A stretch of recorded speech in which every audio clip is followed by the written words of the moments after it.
Finally, number 4, triangle E একটা আসছে is geometrically similar to triangle A and its longest side is 12 centimeters. Calculate the area of triangle E. So এইখানে একটু আমাদের সিমিলারিটির কথাটা চলে আসছে, ঠিক আছে?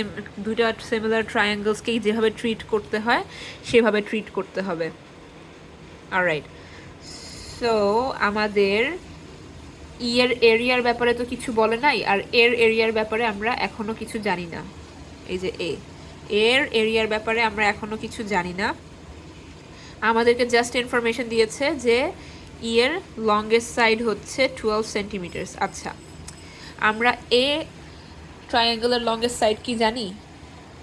লেটস সে এটা কিন্তু সেন্টিমিটার গ্রাফ দেখে বোঝা যাচ্ছে, ঠিক আছে?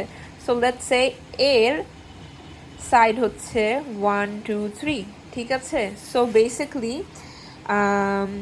ট্রায়াঙ্গল ই আর ট্রায়াঙ্গল এর যদি আমরা লেংথের রেশিও বের করতে চাই, ঠিক আছে, তাহলে আমরা 12/3 করব, ঠিক আছে? লেংথের রেশিও করলে 12/3 করব, তারপর কাটাকাটি করলে 4/1 আসে। So that's the linear ratio অথবা লেংথের রেশিও, ঠিক আছে? ভালো কথা। দেন আমরা যেহেতু লেংথের রেশিও পেয়ে গেছি, সেই রেশিও থেকে আমরা এরিয়ার রেশিওটা পেয়ে যেতে পারি না?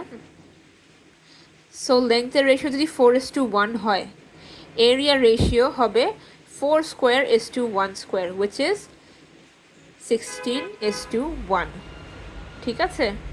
এরিয়া রেশিও পেয়ে গেছি। And then